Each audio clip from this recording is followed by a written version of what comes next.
Are my tracking systems correct? Are you at headquarters? Affirmative. I managed to sneak in and gain access to the system, and you will not believe how many people are making sure the electricity keeps running. Excuse me, sir. Why aren't you with the other trainees? Oops, gotta go. That's cool. I'm a bit lost here. Would you mind showing me around, running me through the basics? Sure, I'll show you what it's like to be an operator. Awesome. Whoa. This looks like the mother of all computers. What do all these colorful lines mean, though? All these lines are showing how one substation is connected to another, and shows the whole transmission system here. Their computers are even bigger than ours. We should get bigger ones. Ah, they've discovered me! Little jumpy, aren't we? That's just the transmission system telling us that something happened. Oh, right, of course, obviously. It's a joke. So what happened? It looks like the voltage at that substation is getting a little high. Okay, that could be really bad. Is there anything we can do to help lower the voltage?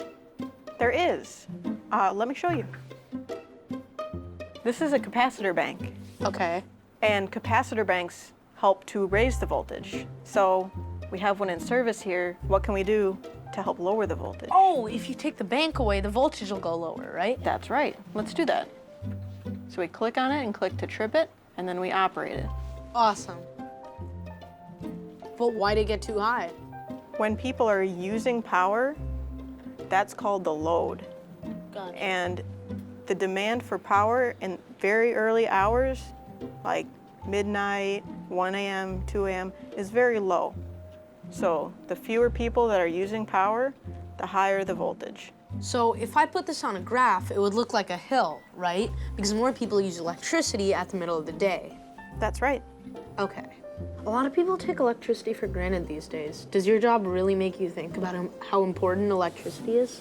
Of course. Mostly in here, our goal is safety and reliability. And we want to keep power going to people's houses, hospitals, and places of business. That's really cool. One thing that we get to help with that a lot of people don't see and know about is we maintain the equipment. So it gets damaged less or it wears out less. Time out, time out. If the equipment breaks down, you must have someone to repair them, right? So I'm the team leader of transmission line maintenance and inspection, and my team is responsible for the inspection, maintenance, and repair of the nearly 10,000 miles of transmission lines that we own and operate. Our lines are exposed to all the elements and weather of the area, the heat of summer, the cold of winter, the high winds and tornadoes that sometimes come through in the summertime. That's why we have a very detailed inspection program to ensure the reliability. One is an aerial inspection, where we use a low-flying helicopter to fly along the power lines and inspect the condition of each and every structure along the route. Another program we use is a ground inspection, where every 4 years we have personnel along the ground and they inspect every detail of every tower, looking at every nut and bolt and cotter key and ensure it's in great operating order. So I have here with me some broken components. This particular one happens to be an insulator that was broken from a lightning strike. This is the type of items we pick up on our inspection program and replace these as needed. From time to time, there are unplanned events that take place that my team is responsible for addressing.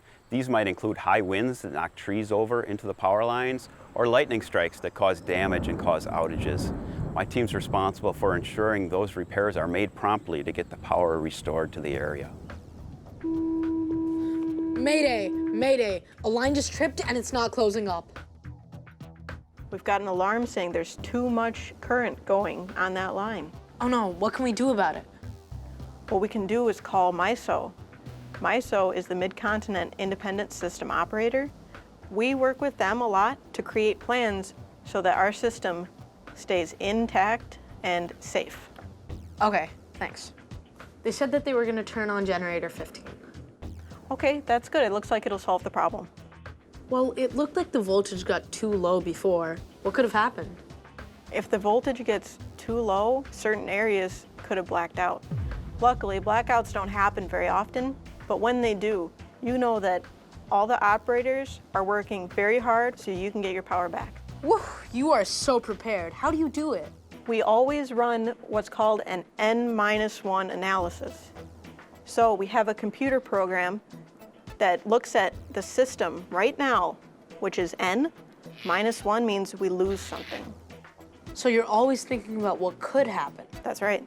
A program like this is running all across the country so that we all keep power on to those who need it. How cool.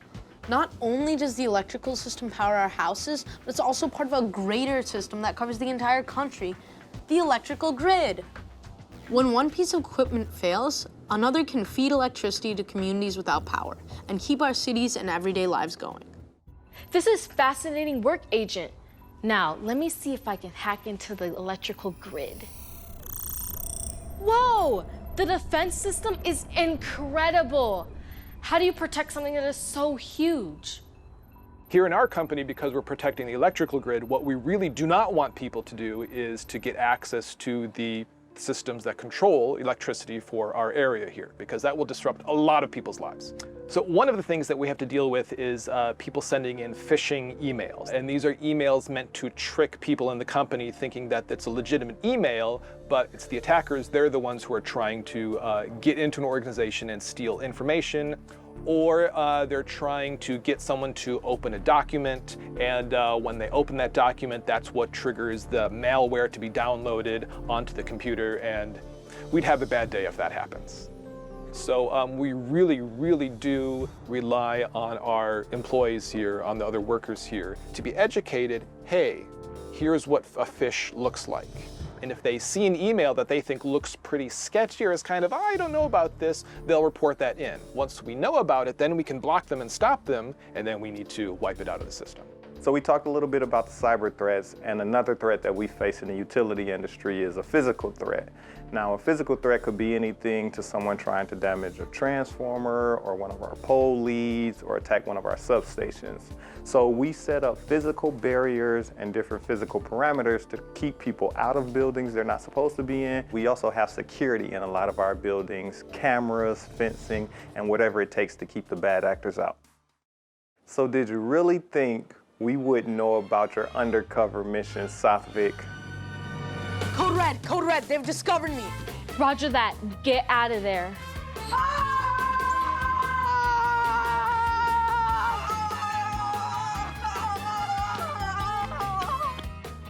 Woo, that was a close one.